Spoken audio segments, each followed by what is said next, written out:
નમસ્કાર મિત્રો, સ્વાગત છે પરિવાર મારી ગુજરાતી ન્યૂઝ યુટ્યુબ ચેનલમાં. મિત્રો, રાજકોટમાં તારીખ શહેરના માલવીરાનગર વિસ્તારમાં રહેતી 15 વર્ષની સગીરાને પ્રેમજાળમાં ફસાવીને અંકુરનગરનો શખ્સ ભગાડી જતા ફરિયાદ થઈ ગઈ હતી.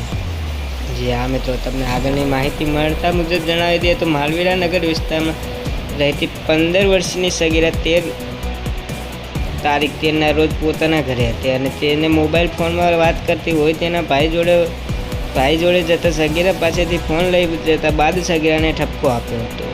બાદ સગીરાને પાડોશી ઘરે સુવા માટે મોકલી દીધી હતી. જ્યાં મિત્રો બીજા દિવસે સવારે પાડોશી સગીરા ક્યાંક જતી રહી હતી. તેના ભાઈને જાણ કરતાં તેના પરિવારોને શોધખોળ થતાં તેનો કોઈ પતો લાગ્યો ન હતો. દરમિયાન સગીરા ભક્તિનગર પોલીસ સ્ટેશન વલણ થતાં જાણ થઈ હતી. સગીરાનો ભાઈ સહિતના પરિવારજનો ભક્તિનગર પોલીસ મથકે દોડી ગયા હતા. ત્યાં સગીરાને પૂછતા તો ડરી ગઈ હતી અને સરખો જવાબ આપી ન શકતી હતી. મારબાદ તેને પૂછપરછ કરીને બધું પૂછ્યું હતું.